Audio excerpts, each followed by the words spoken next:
talking about just ethical AI practices, I think AIs come with a lot of guardrails and bells and whistles than humans come up with.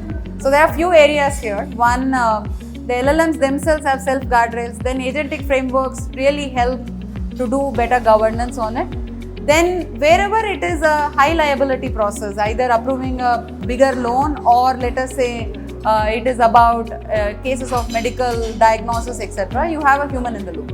UVerse as part of UB is going way more than financial institutions and credit. We are expanding to all the sectors today. And in every sector, be it banks or be it retail or be it even governance of governments, etc. What is an idea today is a reality tomorrow.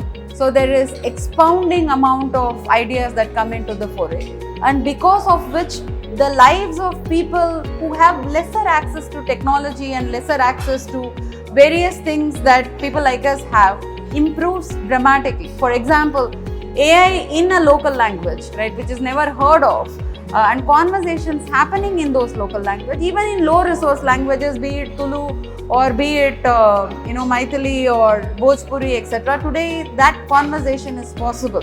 If you run a huge call center, that conversations are not possible, right? Because you need trained force in that language to happen. So absolutely possible. Education through videos, credit awareness through videos, healthcare awareness through videos, all of that can directly reach and communicate in the manner which formal English in a certain setup, written communication through apps were not reached.